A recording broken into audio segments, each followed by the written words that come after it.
नाज़रीन, खुदावंद यीशु मसीह नासी के नाम में आप सबको सलाम। मैं आपका खादम, आपका host reverend doctor Robinson Askar ईमान का सफ़र प्रोग्राम लेके आज फिर आपके सामने हाज़िर हूँ।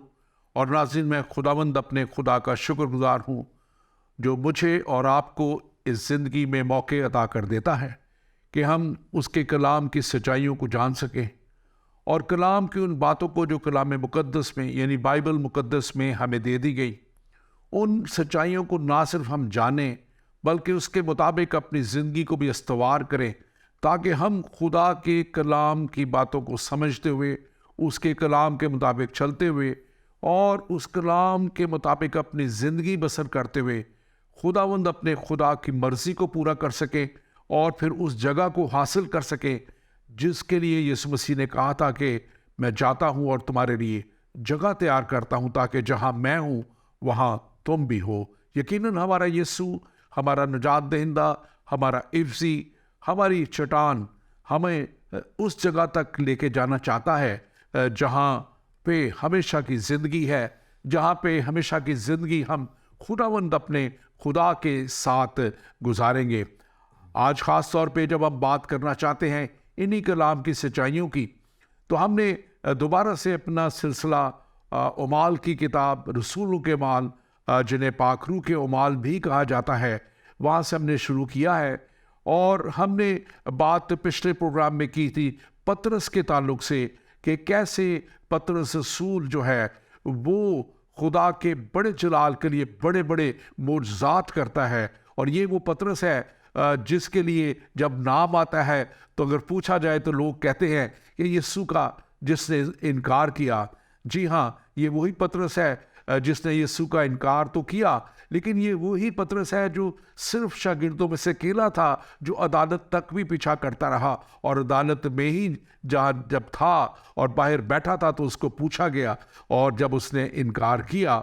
लेकिन यही वो वही पतरस है जो पानियों पे भी चला जबकि कोई दूसरे शागिर्द पानियों पे नहीं चले। और ये वही पतरस है जिसे यीशु मसीह ने जो है 3 मरतबा इनकार उसने किया था और 3 मरतबा ही यीशु ने उसे पूछा था कि क्या तू मुझसे प्यार करता है। और फिर एक बड़ी भारी जिम्मेदारी पतरस को दी थी कि तू मेरे बर्रे चला, तू मेरी भेड़ें चरा और तू मेरे भेड़ों की गलाबानी कर। यही पतरस है जिसका नाम शागिर्दों में जिन मुक़द्दस में जब लिखा शागिर्दों के नाम आते हैं तो सबसे पहला उसी का नाम आता है। और यही वो पतरस है जो शागिर्दों का एक तरह का नुमाइंदा भी था, स्पोक्स पर्सन भी था और हमेशा वो बढ़ चढ़ के हर काम में हिस्सा लेता था। और यही वो पतरस है जिसको जब रोम में मौत की सज़ा दी गई और उसको मसीह की तरह सलीब पे लटकाया जा रहा था तो उसने कहा कि मुझे उल्टा लटकाओ, क्योंकि मैं इस काबिल नहीं कि अपने उस्ताद यानी यीशु मसीह की तरह सीधा लटकाया जाऊं। जी हाँ, आज हम इसी पतरस के ताल्लुक से बात करेंगे। पिछले दफ़ा हमने उसके बड़े मोजज़ात के ताल्लुक से बात की थी और आज हम बात करेंगे कैसे खुदा पतरस को जो है, पतरस रसूल को गैर कौमों में ले जाने के लिए तैयार कर रहा है। क्योंकि गैर कौमों को यहूदी जो थे वो नापाक समझते थे, वो उनसे दूर रहते थे और उनके करीब नहीं आना चाहते थे। लेकिन खुदा अब पतरस को तैयार कर रहा है और आज हम इसी सब्जेक्ट पे बात करेंगे। और मेरे साथ इस आज स्टूडियो में मौजूद हैं डॉक्टर तहसीन गुल खान। डॉक्टर तहसीन गुल खान को आप सब जानते हैं, हमारे साथ बहुत से प्रोग्रामों में कई सालों से आ रहे हैं और खुदा के कलाम का एक बहुत खूबसूरत अच्छा मुशाहिदा रखते हैं। यीशु मसीह मिनिस्ट्री के फाउंडर हैं और इसी तरह लूटन एशियन फेलोशिप चर्च के ये पास्टर हैं। Doctor Tahseen, welcome to the show. आपको हम वेलकम करते हैं और हम देखते हैं कि आज हम जो सब्जेक्ट आगे लेके जाने वाले हैं गैर कौमों के लिए। लेकिन इससे पहले हम थोड़ा सा मैं चाहूँगा कि आप अपनी इनपुट दीजिए कि हमने जो पिछले प्रोग्राम में बात की थी कि कैसे खुदा पतरस को बड़े बड़े मोजज़ात के लिए इस्तेमाल कर रहा था और पहले 8 साल का मफलूज जो है उसको वो शिफा देता है। उसके बाद तबीता नामी एक शागिर्द थी जो बीमार हो के मर गई, और उसको लिखा है कि उस कलाम मुक़द्दस में 9वां बाब उसकी 39 और 40 आयत में कि कैसे उसको वो जिंदा करता है। आप इस पर ज़रूर तबसरा कीजिए कि इसकी क्या अहमियत है, और ये जो मौजज़ात है बिल्कुल जैसे यीशु जिंदा करता था, अब यीशु के बाद पतरस इस्तेमाल हो रहा है। देखिए, खुदावंद यीशु मसीह ने प्रॉमिस किया था कि मेरे शागिर्द जो है वो मुझसे भी बड़े बड़े काम करेंगे, और हम ये देखते हैं कि यही चीज़ होती हुई पूरी होती हुई नज़र आती है। एक और बात थी कि लोगों के जहन में शायद मिसकंसेप्शन ये भी था कि चूँकि जीसस क्राइस्ट यीशु मसीह दुनिया में थे, तो जो मौजज़ात उन्होंने किए उसके बाद वो आने नहीं हैं। लेकिन खुदावंद का खुदावंद का कलाम हमें बताता है और सिखाता है कि वही मसा खुदा यीशु मसीह कहता है कि रूल कुद्स, यही रूल कुद्स जो है, और रूल कुद्स तुम पर नाजिल होगा और तुम मेरे गवाह बनोगे और क़ुव्वत पाओगे। तो ये जो कॉन्सेप्ट था कि क़ुव्वत में, पावर एंड अथॉरिटी में और साइंस एंड वंडर्स में ये कलीसिया इस्तेमाल होगी। जैसे इफिसियों के ख़त में लिखा है कि वो सारा का सारा इख्तियार जो खुदा ने दिया था, बेटे को दिया, यीशु को दिया, और फिर वो यीशु जो है यीशु मसीह नासरी को कलीसिया के हवाले कर दिया, कलीसिया को दे दिया, ताकि फिर आगे जाके इफिसियों के ख़त में लिखे ताकि वही इख्तियार जो यीशु का है वो खुदा दुनिया में कलीसिया की मार्फत, कलीसिया के थ्रू जो है वो दिखा सके। तो पतरस का मौजज़ात करना, और उससे पहले भी हम देखते हैं स्टिफनस ने मौजज़ात किए, और ज़्यादा उसका जिक्र नहीं है बाइबल, लेकिन लिखा है खुदा उसको बड़े ज़बरदस्त तरीके से इस्तेमाल कर रहा था। फिलिप्पस को फिर हम देखते हैं, फिर पतरस और यूहन्ना को हैकल के जो दरवाजे पर लंगड़े को शिफा देते हुए देखते हैं। फिर हम देखते हैं कि किस तरह पटके और लोग अपने पोशाक के जो कपड़े थे वो उनको छुआ कर या उस पर साया कहते थे डल जाए। तो ये सब कुछ हो रहा था। और फिर पाकरू के नज़ूल का वादा जब किया यीशु मसीह ने आसमान पर जाने के ईद सऊद वाले दिन, तो वहाँ पर लिखा है कि खुदा ने कहा था कि तुम यरूशलेम, यहूदिया, फिर सामरिया और फिर दुनिया की इंतहा तक मेरे गवाह बनोगे। तो हम ये देखते हैं कि यरूशलेम में बड़ी ज़बरदस्त प्रीचिंग होती रही, यहूदिया के अंदर भी प्रीचिंग फैल गई, फिर सामरिया में फिलिप्पस के थ्रू, और फिर पतरस और यूहन्ना के थ्रू बड़ा काम हुआ। हमने इस पर प्रोग्राम भी किए कि सामरिया में कैसा बड़ा काम हुआ। तो अब जो है वो खुदावंद एक दरवाज़ा खोल रहा है जो कि नेक्स्ट फेज़ का है, शायद जिसके लिए कलीसिया अभी तक रेडी नहीं थी। और वो इस वक्त तक जितनी भी कलीसिया है वो सारे के सारे वो लोग थे जो यहूदियों में से आए, और यानी कि वो पैदाइशी यहूदी थे और उन्होंने मसीह को माना।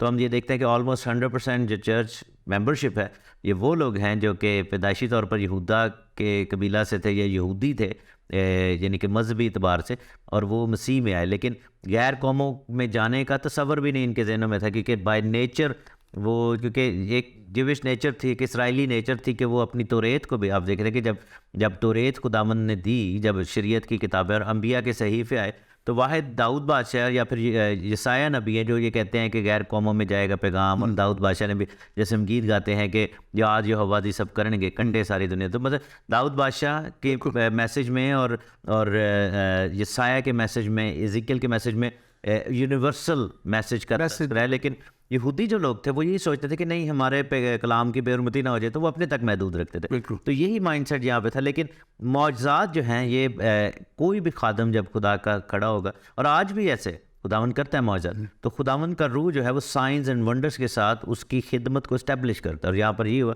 कि पतरस जब खड़ा हुआ तो लोगों में ईमान पैदा हुआ कि हाँ ये मसीह के बाद अब कलीसिया और कलीसिया के लीडर्स हैं जिनके वसीला से खुदा वही काम कर रहे हैं। बिल्कुल, ख़ास तौर पे आपने बड़ा दुरुस्त फरमाया कि इसकी ये एक हिस्ट्री मौजूद है, और ये हिस्ट्री इसलिए भी थी कि खुदा ने बनी इस्राएल कौम को चुना था कि वो ही उसकी एक जो है कौम होगी, और वो समझते थे क्योंकि हम चुने हुए लोग हैं इसलिए हमसे बाहर जो है वो निजात कलाम का दिए जाने का मकसद ये था कि दुनिया तक लेके जाएं, लेकिन वो नहीं लेके जा रहे थे। इससे पहले कि अब आगे बढ़े, मैं अपने नाजरीन से कहूँगा कि आप हमारे प्रोग्राम ईमान का सफ़र जो इस वक्त जारी है, आप इसके फेसबुक पेज को लाइक कीजिए, हमारे यूट्यूब पेज को लाइक कीजिए, पाक ज़िंदगी पेज को लाइक कीजिए, और इसी तरह जो अगर आप हमें कॉल करना चाहें तो हमारा नंबर है +1 585 542 5900। ये हमारा व्हाट्सएप नंबर है, इस पे आप हमें कॉल भी कर सकते हैं, हमें लिख के भी मैसेज आप भेज सकते हैं। और अगर आप हमें कॉल करना चाहें तो हमारी जो स्काइप जो आईडी है वो ज़िंदगी टीवी है, आप उसमें भी हमें कॉल कर सकते हैं। और आप ज़रूर इस प्रोग्राम को शेयर भी कीजिए ताकि ये प्रोग्राम दूसरों तक पहुंच सके, क्योंकि आज बहुत कलाम की हम अहम बातों को, और एक ख़ास तौर पे हम जो आज सब्जेक्ट इसके बाद टच करने वाले हैं कि वो जो पतरस रसूल पे जो चादर उतरी और उसके क्या माने हैं, क्या मतलब है, उसमें जब हर तरह के जानवर परिंदे उसमें नज़र आए, तो वो इसके ताल्लुक से भी हम बात आज करेंगे। लेकिन इससे पहले डॉक्टर तहसीन हम आगे बढ़े, एक बात और है, जैसे अब हमने पहले बात की, आपने भी इसको टच किया कि अब खुदा पतरस को, जो सबसे यहूदियों में एक स्ट्रॉन्ग शागिर्दों में एक स्ट्रॉन्ग यहूदी कॉन्सेप्ट रखने वाला शागिर्द था, और उसके जहन को, जो उसको कहते हैं ना इंग्लिश वर्ड, उसका पैराडाइम पैराडाइम शिफ्ट उसकी करनी बड़ी ज़रूरी थी, और उसके जहन को, सोच को बदलना बड़ा ज़रूरी था। तो अब यीशु मसीह ये काम अब कर रहे हैं, और हम देखते हैं कि लिखा हुआ है 9 बाब 43 आयत में कि इस बड़े मोर्चे के बाद जब वो तबीता को जिंदा करता है, और ऐसा हो कि बहुत दिन याफा में शमौन नाम दबाग के यहाँ रहा। अब शमौन नाम दबाग जब लिखा जाता है तो ये एक बड़ी ख़ास अहमियत है, इसकी सिग्निफिकेंट सैस की, उसका पेशा साथ लिखा जाना। दबाग का मतलब टैनर है, चमड़े का काम करने वाला। तो ये ख़ास इसकी वजह भी है, मैं समझता हूँ, और इसको आप ज़रूर बयान कीजिएगा कि यहूदी माइंडसेट ये था कि ये चमड़ा का काम जो है, मुर्दा जानवरों के चमड़े को ये लोग छूते थे, पकड़ते थे, खाते थे, तो इसलिए वो उनके साथ ताल्लुक नहीं रखते थे, मिलते नहीं थे और इनसे दूर रहते थे। लेकिन अब खुदा जो है और यीशु मसीह उसको उसी जगह पे रहने के लिए कह रहे हैं और उसी के घर में रहने के लिए कह रहे हैं। आप इसके ताल्लुक से बिल्कुल, शरीयत में ये हुक्म था कि तूने किसी लाश को नहीं छूना, और जो छुएगा वो obviously I am not gonna go back into the books of the law, और वहाँ पे लिखा था कि वो नापाक रहेगा एक सर्टेन पीरियड तक, और जानवर की लाश को, इंसान की, और फिर लिखा है कि अपने जो रिश्तेदार हैं उनकी लाशों को टच कर सकते हैं, और यानी कि उसको अलाउड था टच करना, लेकिन फिर भी वो नापाक रहते थे। उनकी जो वे ऑफ वर्शिप था उसके अंदर पार्टिसिपेट नहीं कर सकते थे। लेकिन उसका रीज़न ये था कि यहूदी काम भी ले लें और बाकी दुनियावी काम भी ले लें, तो उनका जो way of participation into religion है and following of the religion, यानी कि अपने मज़हब की तकलीद जो है या उसकी पैरवी है, उसमें जिस्मानी पहलू बहुत ज़्यादा है। It's all about the physical side of things, यानी कि जिस्मानियत की बात ज़्यादा है। तो हम ये देखते हैं कि जिस्मानियत की बात होने की वजह से चमड़े के कारोबार, या जिनको चुमार कहते हैं उर्दू में, उनके साथ ताल्लुक वास्ता नहीं रखते थे, गैर कौमों के साथ उठते बैठते नहीं थे, क्योंकि खाने पीने के वाले से जो रिस्ट्रिक्शंस थी। फिर हम ये देखते हैं कि बुत परस्ती के वाले से बहुत सारी ऐसी रिस्ट्रिक्शंस थी। तो और ये माइंडसेट हमें समझने में आसानी इसलिए भी होगी क्योंकि आप ये देखें, हम जो इंडिया पाकिस्तान के लोग हैं, हम भी हिंदुज़म से ही ज़्यादा, हमारे बाप दादा से कुछ चले जाएँ कुछ सदियाँ पीछे, तो सारे इस मज़हब से आए।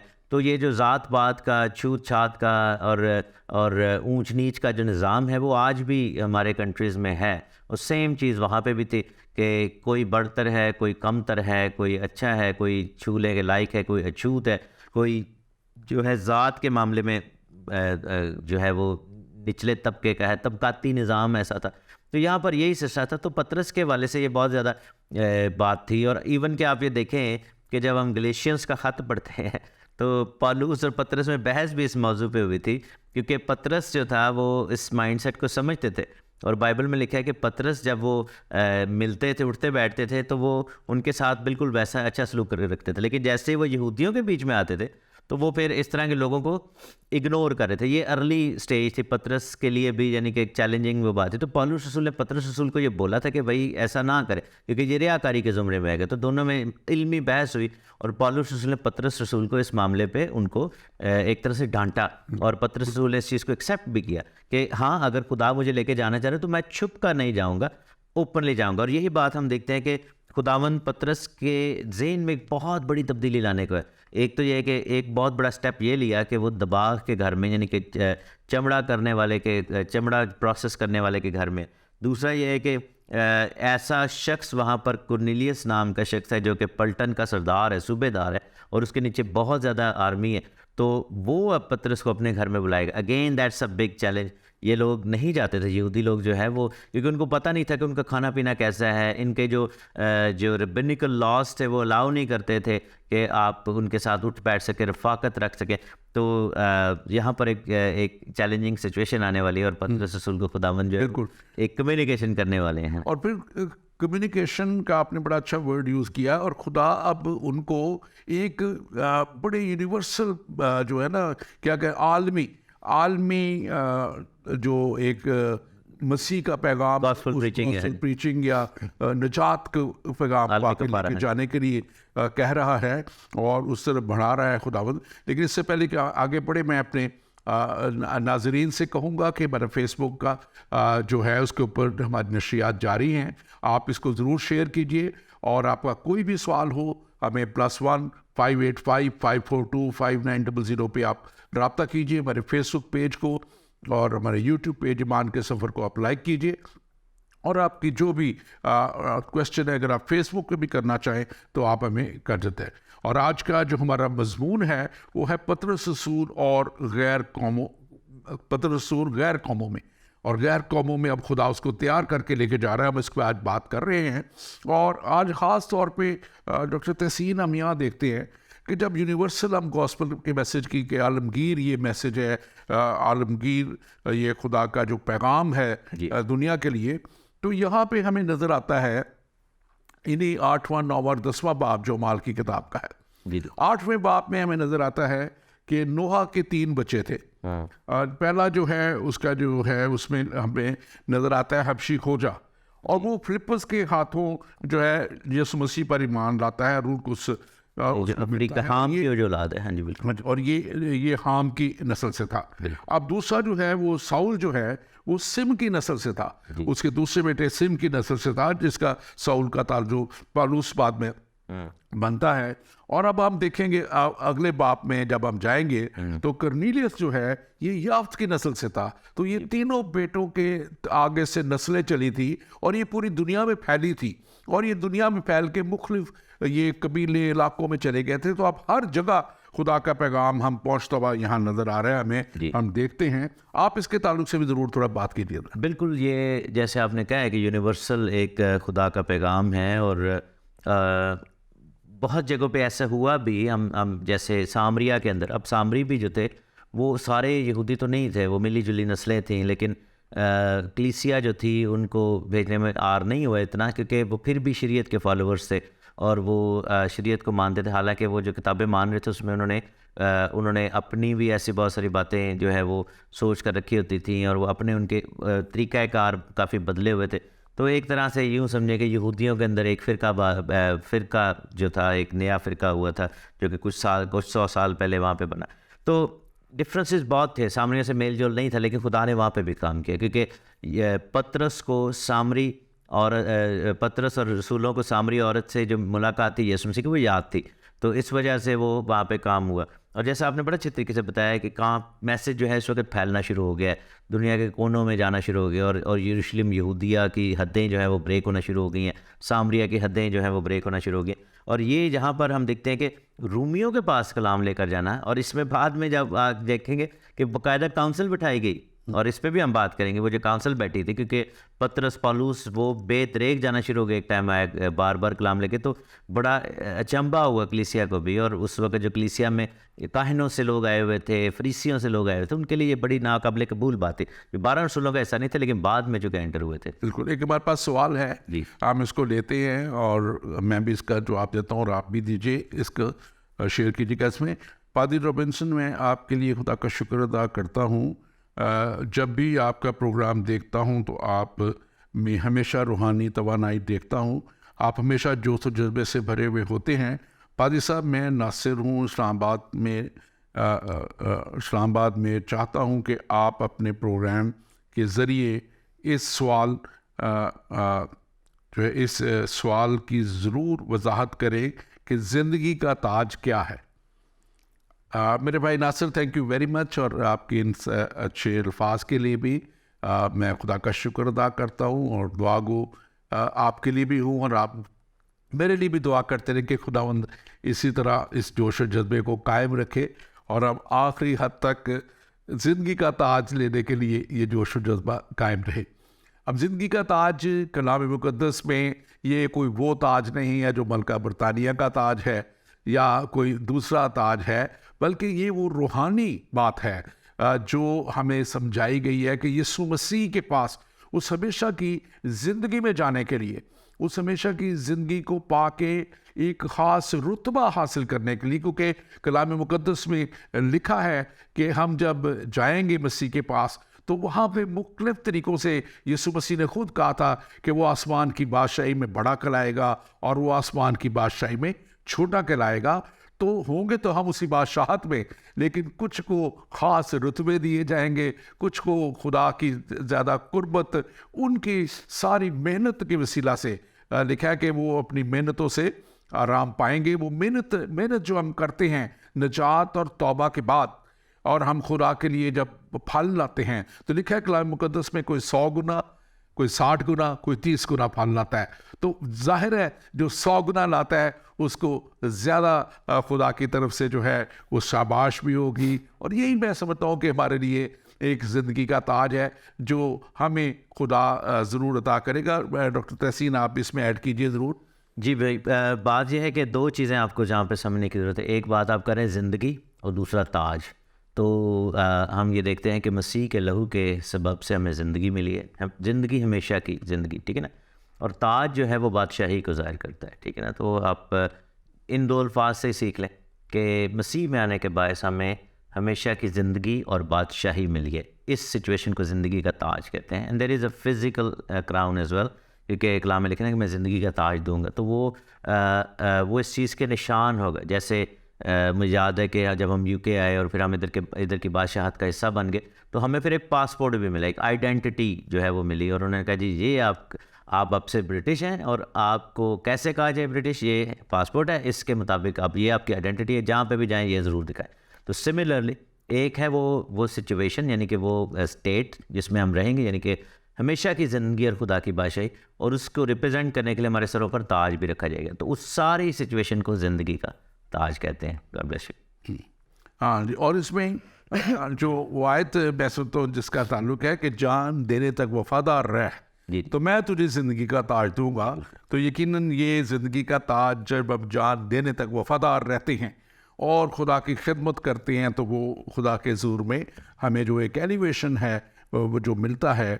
और जैसे स्टिफनेस के ताल्लुक से लिखा है कि यीशु मसीह को आसमान को खुले हुए देखता है और यीशु मसीह को खुदा के दाहिने तरफ खड़ा हुआ देखता है। तो ये खड़े होकर जो उसका रिसेप्शन है, ये एक ज़िंदगी की ताज की भी एक अलामत हम कह सकते हैं, उसका एक एप्रिसिएशन है जो है। आगे बढ़ते हुए मज़ीद हम इसमें चलेंगे, लेकिन फिर मैं अपने नाज़रीन से कहूँगा, क्योंकि शुरू में शायद हमारा चंद में प्रोग्राम जो है उसमें कुछ फेसबुक पर रुकावट रही, क्योंकि दूसरे हमारे सेटेलाइट और दूसरी जगहों पे ठीक प्रोग्राम चल रहा था, ज़िंदगी ऐप पे ठीक चल रहा था। तो आप ज़रूर इस प्रोग्राम को शेयर कीजिए ताकि दूसरों तक ये प्रोग्राम पहुँचे, कलाम की बातें पहुँचे, क्योंकि बहुत अहम हम कलाम की बातें आगे मज़ीद करने को हैं। और अगर आपका कोई सवाल हो तो ज़रूर आप हमें भेजें +1 585 542 5900 पे, और स्काइप ID ज़िंदगी TV पे आप हमें कॉल कर सकते हैं। और फेसबुक पे भी अगर आप लिखना चाहें तो आप हमें अपना सवाल लिख सकते हैं। डॉक्टर तहसीन, हम आगे बढ़ते हुए हम देखते हैं कि अब पतरस जो है वो जो है ख़ास तौर पे एक गवाही के तौर पे एक बड़ी गवाही लेके यीशु मसीह की जो है वो हर तरह के लोगों में जाने के लिए उसको तैयार किया जा रहा है।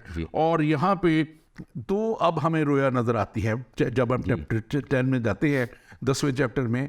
एक रोया खुदा करनेलियस को दे रहा है और एक रोया खुदा पतरस को दे रहा है। और यहाँ पे जो करनेलियस को खुदा रोया दे रहा है वो दे रहा है कि उसको दिखाया जाता है। अब ये करनेलियस जो है ये एक जो इतालवी जो रोमी था, लेकिन इसने खुदा को कबूल किया था, यहूदियत में आ चुका था, न्यू कॉन्वर्ट था, नया मसीह को खुदा को जानने वाला यहूदी। लेकिन अभी वो उनकी पूरी तरह से सारी चीज़ों को भी समझता नहीं था, और ख़ास तौर पे फरिश्तों की भी वो जो है वो मिनिस्ट्री से वाकिफ़ नहीं था। अब वहाँ पे इसको दिखाया जा रहा है कि तू पतरस को जो याफा में है तो उसको बुला और अपने घर में तू उसको ले आ कैसरिया में, और उससे तू वो तुझे कलाम सुनाएगा और तू पूरी निजात तक पहुंचेगा। अब यहाँ पे हम देखते हैं कि दूसरी तरफ पतरस है और वो जो है लिखा है कि अभी इसका जिस घर में वो थे खाना तैयार हो रहा था और वो छत पे गया और उस पर बेखुदी का आलम उस पर आ गया और दुआ करने गया। वो दुआ करते करते खुदा की गहरी हजूरी में, और वो लिखा कि उसको भूख लगी, और फिर वो चादर का वो जिक्र है, जरा आप अगर पढ़ दें वो पहली 5 आयत। कुरनेलियस की रोया को हम देख लेते हैं। हाँ जी। तो लिखे ना कि कैसरिया में कुरनेलियस नाम एक शख्स था, वो स्पल्टन का सूबेदार था जो तालियानी कहलाती है। वो दीनदार था और अपने सारे घराने समेत खुदा से डरता था और यहूदियों को बहुत खैरात देता था और हर वक्त खुदा से दुआ करता था। उसने तीसरे पहर के करीब रोया में साफ साफ देखा कि खुदा का फरिश्ता मेरे पास आकर कहता है, कुरनेलियस। उसने उसको गौर से देखा और डर कर कहा, खुदावंद क्या है? उसने उससे कहा कि तेरी दुआएं, तेरी खैरात यादगारी के लिए खुदा के ज़ुर पहुँची। अब याफा में आदमी भेजकर शमाउन को, जो पतरस कहलाता है, बुला ले। और वो शमाउन दिबाग के यहाँ मेहमान है, जिसका घर समुंदर के किनारे पर है। जब फरिश्ता चला गया जिसने उससे बातें की थी, कि उसने 2 नौकरों को और उनमें से जो उसके पास हाजिर रहा करते थे एक दीनदार सिपाही को बुलाया और सब बातें उनसे बयान करके उन्हें याफा में भेजा। अब बात यह है कि ये जो लफ्ज़ खुदा तरस आया है या खुदा से डरता है, बेसिकली खुदा तरस जो लफ्ज़ आता है, लोग बहुत दफ़ा सोचते हैं कि ये आदमी जो तरस खाने वाला है, उसको नहीं। खुदा तरस एक उर्दू का ज़बान का लफ्ज़ है जिसका मतलब है फ़ियर ऑफ गॉड, या खुदा से डरने वाला। तो हम देखते हैं कि ये खुदावन से डरता है। ये ख़ास टर्म भी थी जो उन यहूदियों के लिए यूज़ होती थी जो कि नॉन ज्यूइश फैमिलीज़ में पैदा हुए थे, जैसे गैर कौम में, यानी रूमी लोग या यूनानी लोग या ईरानी लोग या कोई भी ऐसे। तो लेकिन अगर वो इसराइल के खुदा पर ईमान ले आते थे, यहाँ पर यानी कि मसीही नहीं भी हुआ, ये सिर्फ यहोवा पर ईमान लाया है और इसराइल के कवानीन को, इसराइल की जो शरीयत है उस पर मानता है, और वो खुदा से डरता है और वो नेकी और खैरात बहुत ज़्यादा करता है, दुआएं भी करता है। तो यहाँ पर यानी कि ये वर्ड खुदा तरस से मुराद ये है। तो लेकिन एक और चीज़ हम देखते हैं, बल्कि 2-3 चीज़ें नजर आई। पहला ये कि खुदा का फरिश्ता आया वहाँ, और फरिश्ते ने उसको नाम से बुलाया। तो दैट्स अ साइन कि इट डजेंट मैटर कि आप कहाँ के हैं, खुदा आपको नाम से जानता है। खुदा आपको आपके नाम से, आपकी पर्सनल आइडेंटिटी, क्योंकि वो खुदा की तरफ से आपको मिली है, तो खुदा हर एक को इंडिविजुअली जानता है और हर एक के लिए खुदा का एक इंडिविजुअल प्लान है। यानी कि कोई भी शख्स ये ना सोचे कि शायद मैं खुदा के प्लान का हिस्सा नहीं हूँ। इवन दो कि कई दफ़ा हमारी ज़िंदगी जो है वो बदी बुराई और गिरावट में चली जाती है, लेकिन फिर भी खुदा का प्लान है हमारे लिए। खुदा चाहता है कि हमारी तौबा तक नौबत आ जाए, जैसे कलाम में पतरस नहीं कहा था ना कि वो किसी की हलाकत नहीं चाहता। तो यहाँ पर हम देखते हैं कि ऐसा हुआ। दूसरा लिखा है कि तेरी दुआएं और तेरी खिरात यादगारी के तौर पर। ये नहीं कह रहा कि तेरी दुआएं और तेरी खिरात नजात का बाइस बन गई, क्योंकि ये जो काम था वो सही रास्ते पर था लेकिन मंजिल तक नहीं पहुंचा हुआ था। मंजिल मसीह है। तो हम ये देखते हैं कि वो खैरात और दुआएं और मुनाजातें तो करता है, और हमारे मुसलमान बहन भाई भी ऐसा करते हैं। दूसरे कौमों में लोग ऐसा करते हैं कि आमतौर पर ये समझा जाता है कि हम जितना खैरात करेंगे, जितना हम नेकी करेंगे, उससे हमें नजात मिल जाएगी, लेकिन उससे हमें बरकत मिलेगी। खैरात जो ज़मीन पर की जा रही है उसका अजर हमें ज़मीन पर ही मिलेगा। और यहाँ पर यही हुआ कि उसकी ये जो इंटेंशंस थी, उसका जो अच्छाई थी, उसके बाद खुदा ने उसको वो रास्ता दिखाया है जिस पर चल कर वो हमेशा की हमारे पास एक सवाल भी इसी जिंदगी के ताज को पा सकता है। बिल्कुल, ये हमारे गालिबुल मुसलमान भाई हैं, वो लिखा है, अस्सलाम वालेकुम जनाब, मैं अहमद सिद्दीकी हूँ और बहरीन से आपका प्रोग्राम देख रहा हूँ। इस्लाम में हमारा ये ईमान वो अकीदा है कि नेक माल से गुनाहों की माफ़ी हो जाती है और हमें जन्नत की तस्दीक मिल जाती है, लेकिन क्या तौबा हमारे माजी के गुनाहों को धो सकती है? तो मेरे भाई अहमद सिद्दीकी, आज ज़रूर प्रोग्राम को आखिर तक देखिएगा, क्योंकि हम बहुत सी चीज़ें इसमें इसी ताल्लुक़ से डिस्कस करने वाले हैं। और अगर अभी जो हमने डॉक्टर तहसीन ने बात की, और वो यही थी कि ये अब शख्स जो कुरनेलियस है, ये अच्छे घराने समेत खुदा पे ईमान रखता था, और लिखा है कि खुद खैरात करता था और हर वक्त खुदा से दुआ करता था। लेकिन फिर क्यों ज़रूरत पड़ी खुदा को कि वो इसको कहता कि शमाउन को अपने घर बुला और वो नजात तक तुझे लेके जाएगा? बाइबल मुकद्दस में निकोदीमस की मिसाल यीशु मसीह ने खुद उससे कहा। निकोदीमस जो था शरअ का आलम था, वो नेक था, शख्स था, और वो जो है खैरात भी देता था, रोज़े भी रखता था, लेकिन यीशु मसीह ने उसे कहा था कि तुझे नए सिरे से पैदा होना ज़रूर है।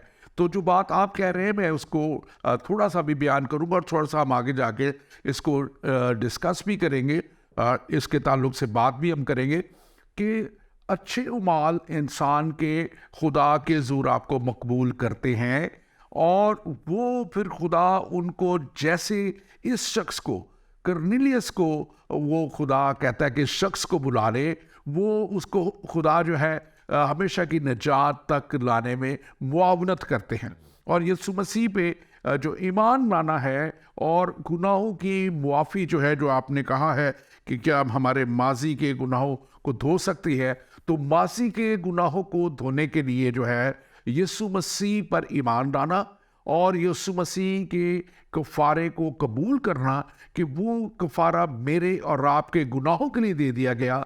जब उस कफ़ारे को आप कबूल कर लेते हैं और हम ईमान लेके आ जाते हैं तो फिर हमारे गुनाह मिट जाते हैं। इसीलिए कर्नेलियस को भी बुलाया जा रहा है, पतरस को कर्नेलियस को कहा जा रहा है कि पतरस को बुला ताकि वो निजात का पैगाम तुझ तक पहुंचाए। तो इसको हम अभी डॉक्टर सिंह आप भी मोशन बात कीजिए फिर, क्योंकि इस पर आपने मजीद बात। भाई मैं जल्दी से बताऊंगा। देखें, बात है कि जब आप बात करते हैं कि एमाल के बाद निजात, तो बाइबल हमें ये सिखाती है कि जो अपने एमाल पर तकिया करता है वो लानत के नीचे आ जाता है। क्योंकि जब आप कहते हैं कि मेरे एमाल के सबब से मुझे निजात की बशारत मिली है, तो आप निजात का जो ओनस है, यानी कि उसका जो भार है, बोझ है, वो अपने ऊपर डाल रहे हैं। और ऐसा कभी नहीं हो सकता, क्योंकि आपके पास कोई ऐसा काउंटिंग नहीं है कि डेली आपने नेकियां कितनी की और आपने जो है वो बदियाँ कितनी की, और आपका पलड़ा हमेशा हल्का निकलेगा, क्योंकि बदी हमसे हो जाती है ना चाहते हुए भी। और मैं आपको ये यकीन दिला के कह सकता हूँ कि इसी वक्त आप अपने हाथ सीने पर रखें और आप कहें कि मेरी नेकियां मेरी बदियों से ज़्यादा हैं, आप नहीं कह सकेंगे, कोई भी नहीं कह सकता। इसीलिए नजात जो है वो खुदा की तरफ से, उसके लिए ईमान लाना पड़ता है। ईमान जो है वो लाइफ स्टाइल है, वो आपके लिए नेकी में रहना, इस दुनिया में रहना बरकत का बायस है।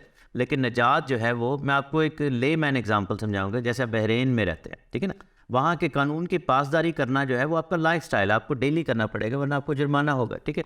लेकिन कल को चाहते हैं कि आपको बहरीन की जो सल्तनत है उसके अंदर हमेशा के लिए आपको नेशनलिटी मिल जाए, तो उसके लिए आपको एमाल की नहीं, आपको वहाँ पर इकरार की ज़रूरत है। आप जाके उनका जो प्रोसेस उसको पूरा करते हैं और एक इकरारनामा पढ़ते हैं, जिसके बायस जो है वफादारी का ऐलान करते हैं, जिसके बाद आपको वहाँ की नेशनलिटी स्टेटस जो है मिल जाता है। तो निजात जो है वो स्टेटस है, एमाल जो है वो लाइफ स्टाइल है। तो ये दो अलग-अलग चीज़ें हैं और ये डिपेंडेंट नहीं है।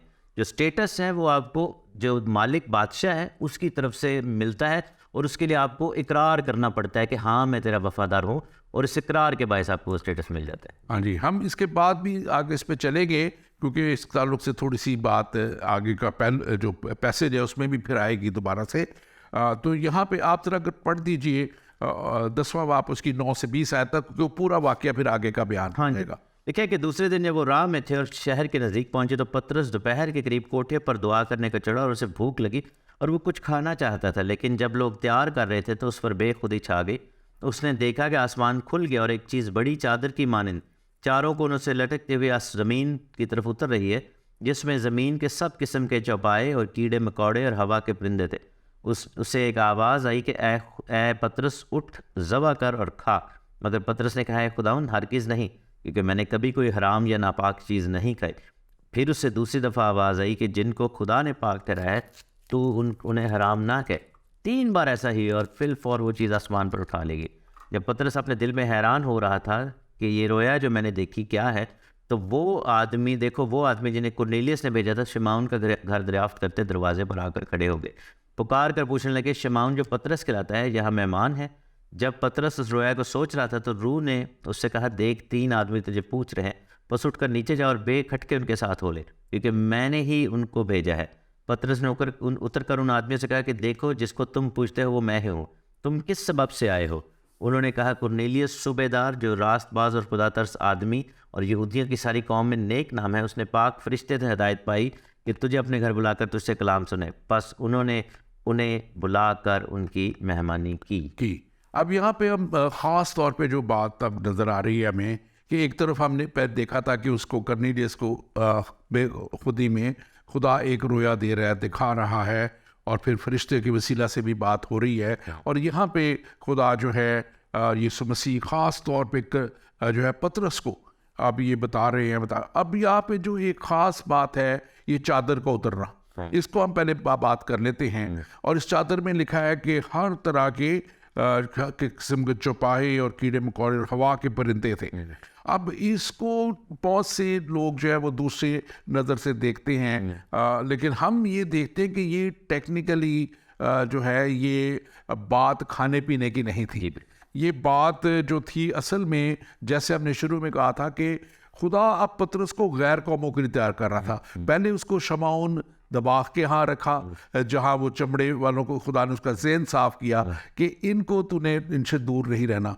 फिर अब यहाँ पे खुदा उसको हर तरह के जो जानवर हैं, जो इसमें पाक जानवर हैं वो बनी इसराइल को जाहिर करते हैं, और जो इसमें नापाक जानवर है वो गैर कौमों को जाहिर करते हैं कि उन तक तुझे अब पहुँचना है, तुझे उन्हें नापाक नहीं कहना है। और यहाँ पे ख़ास तौर पे हम देखते हैं कि अगर ये खाने की बात होती तो फिर उसके लिए जो है वो तो खुदा उसको ये ना कहता कि तू इसको ज़बा कर और खा, क्योंकि खाना तो नीचे बन रहा था। अब ज़बा करेगा, फिर उसको पकाएगा, फिर खाएगा, उसमें तो ज़्यादा देर लगेगी। लेकिन खुदा खाने पीने की बात होती है तो पका पकाया ही आता है। हाँ जी। और फिर ये जब आया कि वो जो लोग आए हैं दरवाजे पे, वो दरवाजे पे आके उसको कुछ खाना लेके आते, उसके लिए खुदा उनको कहता कि भाई तू खाना लेके जा, वो भूखा है। लेकिन वो भूख क्या थी? वो भूख कलाम की भूख थी, और वो भूख के साथ साथ खुदा उसको गैर कौमों में लेके जाना चाह रहा था। आप इसके ऊपर बिल्कुल, जब ये रोया आई है, और जैसे आपने कहा कि आमतौर पर बहुत सारे लोग जो हैं स्पेशली वेस्टर्न चर्च में वो ये सोचते हैं कि इस रोया से मुराद ये है कि अब हम कुछ भी खा सकते हैं, यानी कि हराम जानवर भी खा सकते हैं। हालांकि जो जानवर खुदा ने मना किए थे उसके मेडिकल रीजंस भी थे, और बीमारियों से खुदा हम बचाना चाहते थे, और स्पेशली मीट ईटर्स जो थे वो हमें मना किए गए थे। तो यहाँ पर पतरस को पहली समझ जिस्मानी ही आई है उसकी। उसने कहा कि खुदावन मैं नापाक चीज़ें नहीं खा सकता। तो दोबारा फिर आई, खुदा ने कहा कि जिनको, मैंने ये नहीं कहा कि जिसको, क्योंकि अगर वो चीज़ों की बात होती है तो जिसको लिखा है कि जिनको मैंने, यानी कि वो लोगों की बात है। तो ये बात आगे फिर पतरस को तीसरी दफ़ा जब ये बात हुई तो समझ आई, क्योंकि कलाम में लिखा है, अगर आयत नंबर 28 में जब देखते हैं तो कुरनेलियस से बात हो रही है, तो पतरस कह रहा है तुम तो जानते हो कि यहूदी को गैर कौम वाले से सोबत रखना या उसके यहाँ जाना नाजायज़ है, क्योंकि वो खाने पीने की वजह से। तो आगे जाकर कहता है मगर खुदा ने मुझ पर जाहिर किया कि मैं किसी आदमी को नजिस या नापाक न करूं। हालांकि पतरस पहली दफ़ा जब जवाब दे रहा था तो वो जानवर को कह रहा था कि ये तो नापाक जानवर है, लेकिन जब 3 दफ़ा बात हुई तो फिर पतरस को समझ आई कि ये जानवरों की नहीं, आदमियों की बात हो रही है, कौमों की बात हो रही है। बिल्कुल। इसमें अगर हम ख़ास तौर पे देखें तो अगर आप 15वीं आयत भी देख लें, जब दूसरी बार खुदा कहता है कि दूसरी बार आवाज़ है कि जिनको खुदा ने पाक ठहराया है। अब जिनको खुदा ने पाक ठहराया है, हमें उसके अलावा इस्तिस्ना 14 बाब में चले जाएं तो वहाँ एक पूरी लिस्ट मिलती है। मैं हाँ जल्दी से पढ़ देता हूँ, बल्कि अपने व्यूअर्स के लिए ख़ास तौर पर लिखा है, यहाँ पे लिखा हुआ 4 आयत में हम देखें, जिन चौपाहों को तुम खा सकते वो ये हैं, यानी गाय, बैल, भेड़, बकरी, और 5वीं आयत में और हिरन और चिकार और छोटा हिरन और बसगोई और साबिर और नील गाय और जंगली भेड़। और 6ठी आयत में लिखा और चौपाहों में से जिनके पाँव अलग और चिरे हुए हैं और उनको और जुगाली भी करता हो खा सकते हैं। और फिर आगे जाके 9वीं आयत में परिंदों का ताल्लुक से भी लिखा हुआ है। तो ये वहाँ पे एक साफ ये आयत भी कहती है कि जिनको खुदा ने पाक ठहराया है। तो खुदा ने जो पाक ठहराया था वो पहले से लिख दिए गए, शरीयत का हिस्सा भी बन गए, उनको कैसे खाना है, उनका खून नहीं खाना, ये सारी बातें वहाँ पे लिख दी गई। अब यहाँ पे उसका जिक्र टेक्निकली गैर कौमों की तरफ इशारा था, जैसे आपने भी कहा, और टेक्निकली इसको जब देखा जाता है हम कलाम के मुताबिक तो ये वो बात गैर कौमों में, अब क्योंकि उसको खुदा लेके जा रहा है। और वो जो आपने आयत पढ़ी, ये आखिर मैं सोच रहा था इसको आखिर में पढ़ेंगे क्योंकि, लेकिन आपने बड़े अच्छे मौके पर इसको ले लिया कि अब कह रहा है कि अब मैं जान गया। वो कहता है मगर खुदा ने मुझ पर जाहिर किया कि मैं किसी आदमी को नजीस या पे वो आदमी को पाक ना कहो। तो इस दौरान में आप देखें कि इस जितने भी हमने आयात पढ़ ली हैं, इसके बीच में कोई और चीज खुदा ने इसके ऊपर जाहिर नहीं की। वही चादर थी, वही रोया थी, सिंबॉलिक थी, और फिर स्पिरिचुअल पहलू उसका ये नजर आता है। अब जब कर्नीलियस के यहाँ जाता है तो अब मैं इसको कहता हूँ कि गॉस्पल फॉर ऑल नेशन। तो ये कर्नीलियस ने आगे, मैं इस बात पे बड़ा हैरान भी होता हूँ, और मुझे उस कर्नीलियस में एक एवेंजलिस्ट मुबशर नजर आता है कि वो लिखा है कि उसने अपने रिश्तेदारों को और दोस्तों को इकट्ठा किया होता, ये गैर कौमों को उसने पूरी। तो ये एक खुदा पतरस को अब गैर कौमों में ले गया है, अब गैर कौमों के लिए जो है इसको तैयार कर रही है। हालांकि पहले हम देखें फिलिपस या दूसरे जो थे इससे पहले वो हाफ ज्यूज में जाते रहे, वो जो थे जिनके सामरियों में और दूसरों में वो हाफ ज्यूज थे जो ईमान ले आए हुए थे यहूदीज़म पे, लेकिन उनको पूरा तो अब यहाँ पे हम देखते हैं कि ये बड़ा खुदा का एक काम है जो अब गैर कौमों में शुरू हो रहा है। और मैं अपने नाजरीन से आज कहूँगा, आप अगर गैर कौम से हैं, अगर आप किसी भी और मज़हब या कौम से हैं, आप इस बात को आज गौर से सुनिएगा कि खुदा का कलाम जो है, खुदा की नजात जो है, यीशु मसीह का कफ़ारा जो है, वो तमाम के लिए है। यीशु मसीह का इसलिए आया कि दुनिया जो है वो निजात पाए। और खुदा का कलाम जो यूहन्ना 3 बाब 16 आयत में लिखा हुआ है, क्योंकि खुदा ने दुनिया से ऐसी मोहब्बत रखी कि उसने अपना इकलौता बेटा बख्श दिया, ताकि जो कोई इस पर ईमान लाए हलाक ना हो बल्कि हमेशा की ज़िंदगी पाए।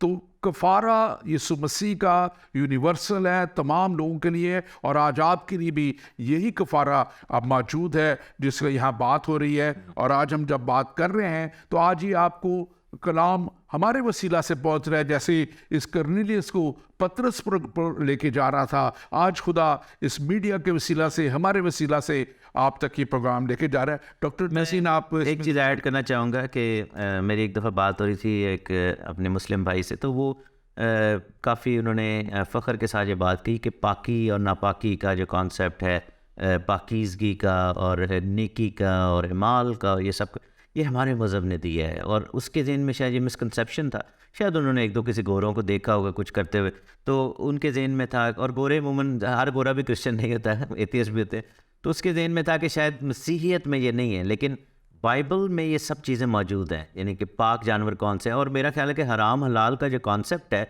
वो बाइबल में जितना डिटेल में है, इस्लाम में बल्कि काफ़ी सारी एम्बिग्विटीज़ हैं। और उसके अलावा बाकी जो चीज़ है पाकीज़गी के हवाले से, चाल चलन के हवाले से, और पाकीज़ा रवैये के हवाले से, नेक माल के बारे में। लेकिन फ़र्क कहाँ पे आता है कि बाकी मज़ाहब जो है वो सिर्फ जिस्मानी पहलू को अयां करके या बयान करके तो रुक जाते हैं, और वो उस पर तकिया करना शुरू कर देते हैं, और वो समझते हैं कि इनफ है। लेकिन बाइबल जो है हमें जिस्मानी के साथ साथ रूहानी पाकीज़गी का जो सबसे बड़ा मैसेज है वो देती है। यानी कि हमारी जो पाकीज़गी का म्यार है वो दो, यानी कि डबल है।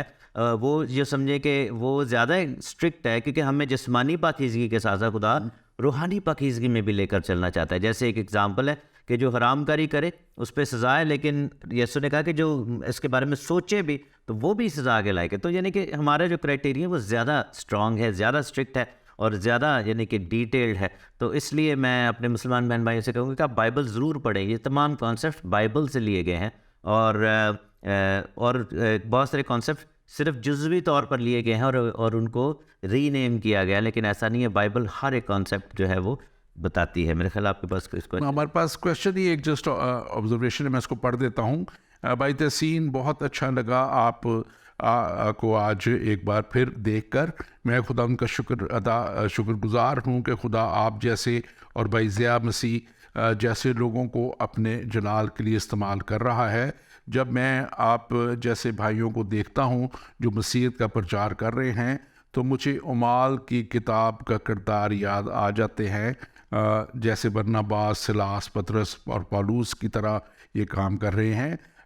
बस आप लोगों के लिए दुआ गो हूँ कि खुदावंद अपने जलाल के लिए आपको इस्तेमाल करे।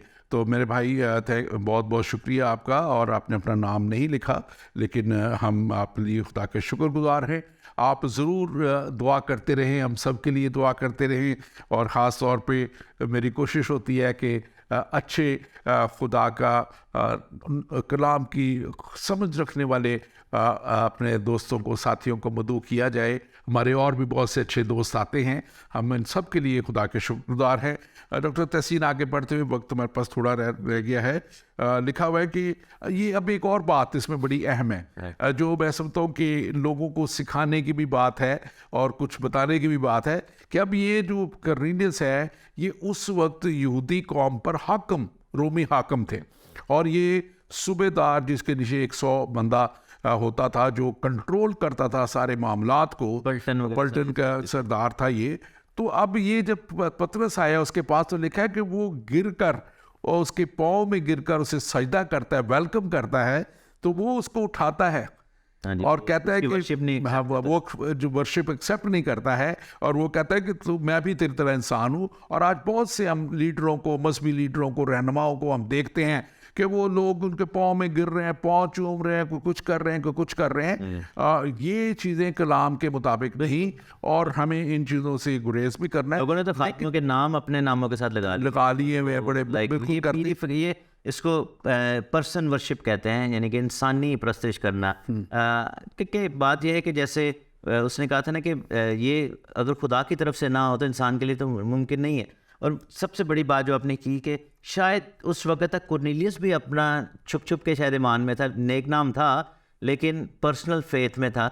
लेकिन जब से उसको फरिश्ता मिल के गया है तो कुरनेलियस बहुत ज़्यादा हैप्पी है, कुरनेलियस बहुत ज़्यादा जोश में भरा हुआ है, और उसने पूरे रिश्तेदारों और दिली दोस्तों को जमा कर लिया। ये एक बहुत बड़ी बात है, क्योंकि वो नहीं चाहता कि जो पैगाम आने वाला है, क्योंकि आप इमेजिन करें कि वो 3-4 दिन से वेट कर रहे हैं, क्योंकि पतरस वगैरह ने उन बंदों को रोक लिया था, उधर खाना शाना उनको खिलाया, अगले दिन वो निकले हैं, करते करते एक दिन और लगे, तो वो बहुत वेट कर रहे हैं। और उसने बड़े एंटिसिपेशन में घर में ढेर लगा लिए लोगों का, क्योंकि उसका दिल खुशी से भरा हुआ है और वो राह देख रहा था। और जैसे आपने कहा कि सजदा किया, क्योंकि ये रूमी कल्चर में से आया, रूमी शख्स था और उनमें ये आम बात थी लोगों को इज़्ज़त देना, सजदे करना। लेकिन पतरस ने फ़ौरन उस चीज़ का इनकार किया। उसने कहा कि मैं भी इंसान हूँ, और लिखा है कि बातें करता हुआ अंदर गया और बहुत से लोगों को इकट्ठा जब देखा तो तब पतरस ने ये स्टेटमेंट दी कि भाई यहूदी लोग जो हैं उनको गैर कौमों से रवा नहीं है रखना, हमारे कल्चर का ये है, लेकिन खुदा ने मुझ पर यह बात जाहिर की है कि I have come with good tidings, मैं यहाँ पर अंजील की, गॉस्पल की खुशखबरी को लेकर आया हूँ। और लिखा है कि इसलिए चूँकि मैं बुलाया गया हूँ तो मैं बेउज़र चला आया हूँ। और फिर आकर कहा कि मुझे किस बात के लिए बुलाया। उसने जो है अब कुरनेलियस से एक दरियाफ्त किया है कि जी भाई दसो फिर की गल रही है, क्यों मुझे बुलाया है और इतना ढेर लगाया हुआ लोगों का। हाँ, हमारे पास फेसबुक पे भी सवाल है, आपने गालबन उसका जवाब भी दिया है कि हमारी मैन रिशा खान पूछ रही हैं, और कुछ एक और भी हैं जिन्होंने पूछा है कि ये क्या पोर्क जो है, ये सूअर का गोश्त जो है हलाल है क्रिश्चियनिटी में, इसका नहीं है। तो जैसे हम आपने लिखा है जो में पढ़ ले, बिल्कुल बारे 11वां बाब में ये हलाल नहीं। और आज हम उसी की बात कर रहे हैं कि जो हलाल चीज़ें थी वो 14 उसमें इस्तिस्ना 14 बाब में पूरी लिखी गई हैं, और इसी एबार की किताब में भी लिखी गई हैं। उसमें आप ज़रूर पढ़ें अच्छे तरीके से। लेकिन हम उन लोगों को जो किसी भी वजह से समझते हैं कि वो ये ठीक है, हम उनको क्रिटिसाइज नहीं करते, लेकिन हम दुआ ये करते हैं कि वो पूरी तरह इस बात है। इसमें ऐसे कई जानवर खाते उसमें बीमारियां बहुत हैं। निजात शायद उनकी ख़त्म ना हो, क्योंकि खाने पीने से निजात का कोई ताल्लुक नहीं, जैसे पौलुस रसूल ने कहा था। लेकिन ये ज़रूर है कि खुदा ने अगर किसी अपनी फ़हम और हिकमत में किसी चीज़ को कंजम्पशन के लिए नापाक का है। अच्छा, एक और भी बात है, बाइबल में जब खुदा ने सारी दुनिया को बनाया था तो खुदा ने क्या कहा था? अच्छा है। सूअर जो है या बाकी जो जानवर हैं, स्कैवेंजर्स जो है, वो बुरे नहीं हैं, लेकिन वो जिस काम के लिए पैदा किए गए उस काम के लिए अच्छे हैं। लेकिन हर चीज़ कंज्यूम करने के लिए, खाने पीने के लिए भी नहीं है, ठीक है ना। अब जैसे गिद्ध है, गिद्ध का काम है कि दुनिया में से मुर्दार को खा ले, लेकिन इसका मतलब ये नहीं कि हम गिद्ध को खा लें, ठीक है ना। वो जिस काम के लिए पैदा किया गया वो उस काम के लिए बेहतरीन है। खुदा ने हर एक चीज़ का एक फंक्शन बनाया। इसका जो मेन बात है कि टेक्निकली जो जैसे हमें जो डाइट्रीज लॉ हैं उसमें सारे दिए गए, उसके मुताबिक ये कोशार मीट में जैसे यहूदी भी कहते हैं और हम भी उसको फॉलो करते हैं कि नहीं है।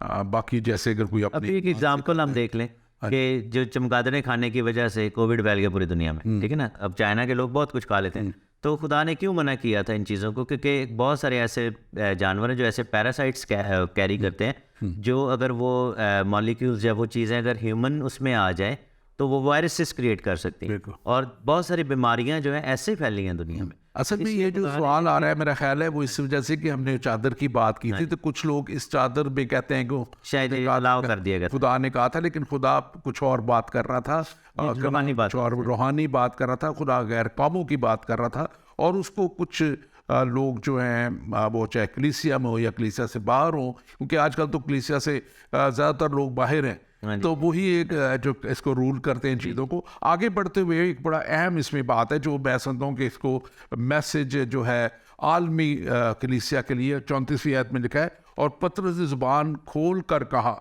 अब मुझे यकीन हो गया। ये इससे पहले एक बहुत बड़ा काम हुआ है, इससे पहले काम किया हुआ है कि अब जब पतरस ने कलाम सुनाया है, पतरस ने क्या किया कि खुशखबरी का कलाम उन्हें सुनाया है, और ये एक वहाँ बड़ी लंबी उसने यीशु मसीह के आने के ताल्लुक से बताया है कि कैसे यीशु मसीह आए और कैसे पूरा सरबंध दिया, कैसे यीशु मसीह के वसीला से नजात आई और कैसे उसकी कामिल और काफ़ी कुर्बानी के वसीला से जो है वो हमारे गुनाह जो है हमेशा के लिए मिटा दिए गए। और मेरे भाई जो मुसलमान भाई जिन्होंने सिद्दीकी साहब ने सवाल किया था, उनके लिए भी ये जवाब है कि पतरस अब उन्हें पूरा ये बता रहा है कि मसीह का आना क्यों था, और मसीह के आने के वसीला से हमारे गुनाहों का कफारा हो गया।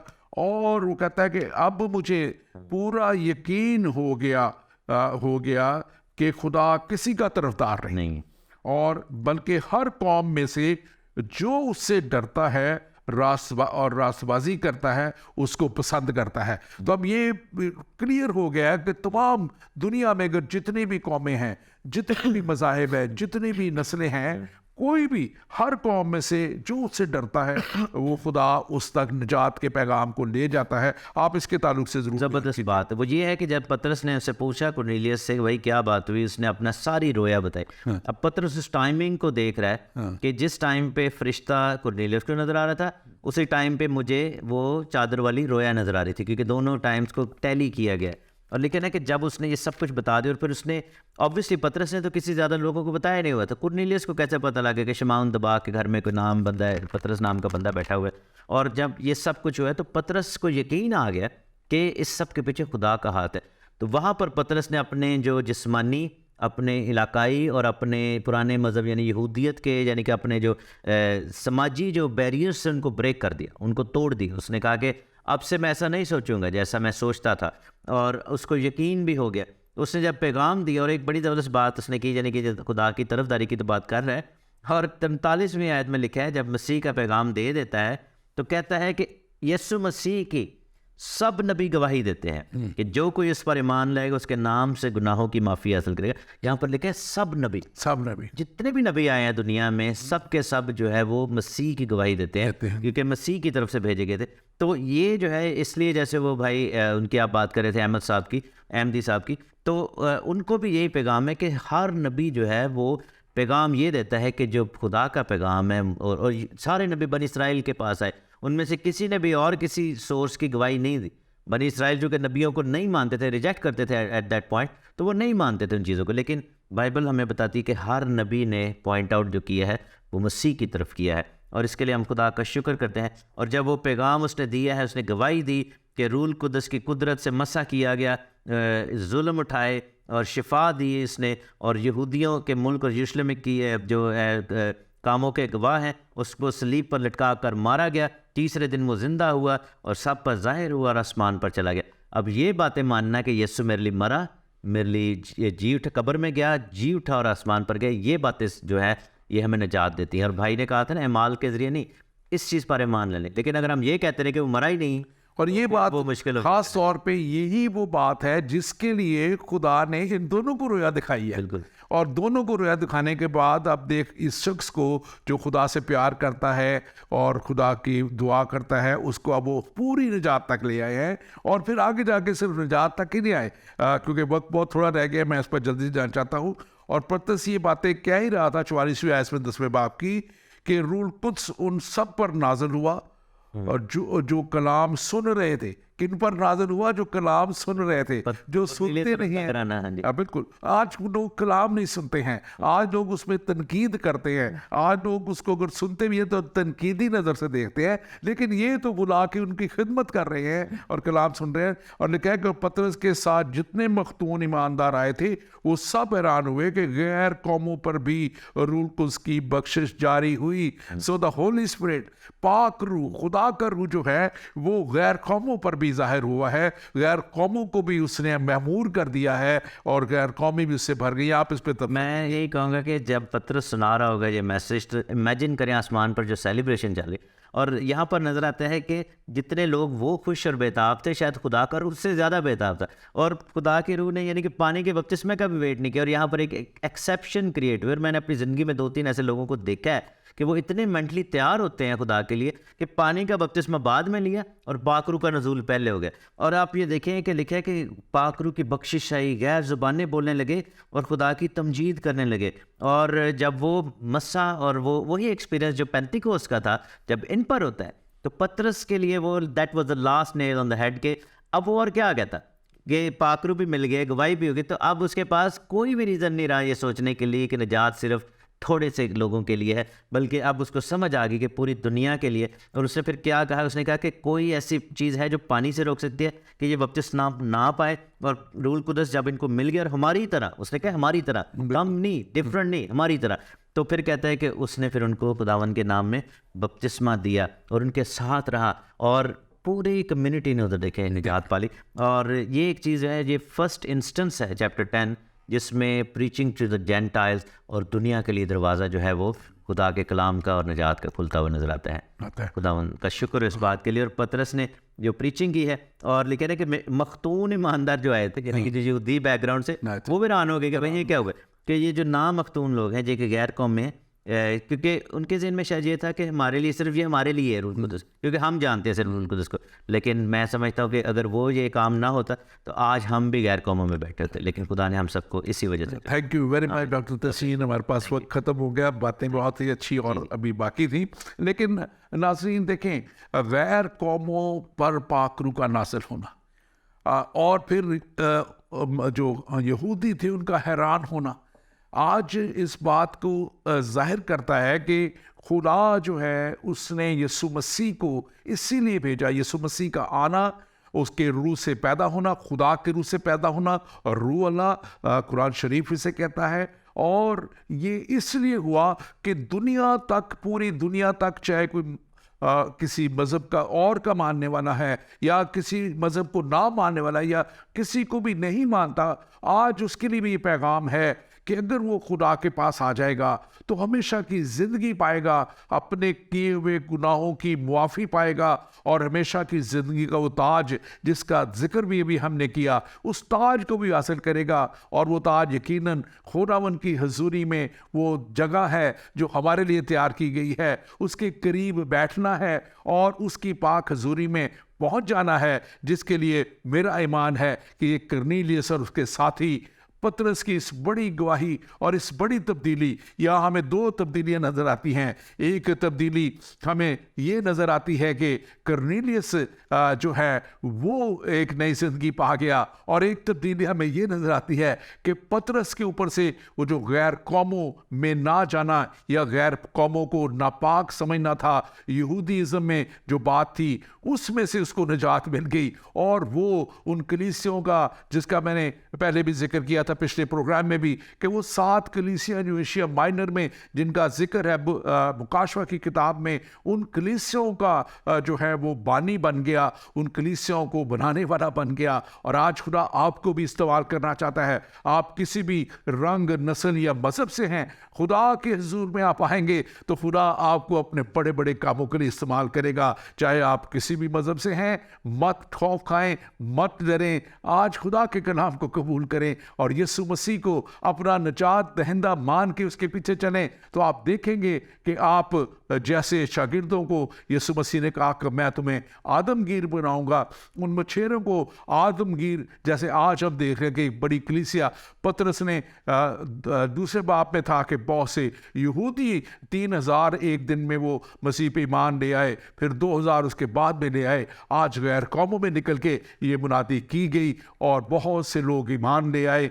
खुदा आपको भी इस बड़े काम के लिए इस्तेमाल करेगा, और खुदा चाहता है कि आप इस बड़े काम के लिए अपने आप को तैयार करें और उस हमेशा की ज़िंदगी को हासिल करें जिसके लिए खुदा ने हमें बनाया है। खुदा ने हमें इसलिए बनाया कि हम उसकी हम्द करें, उसकी परस्तिश करें और उसके निजात को हासिल करें जो यीशु मसीह के वसीला से हमें मिलती है। और यीशु मसीह ने कहा था कि मैं कल, आज और अब तक यकसा हूँ। यकीनन वो आज भी आपके लिए यकसा और आपको हमेशा की ज़िंदगी देने के लिए तैयार है। आमीन, आमीन।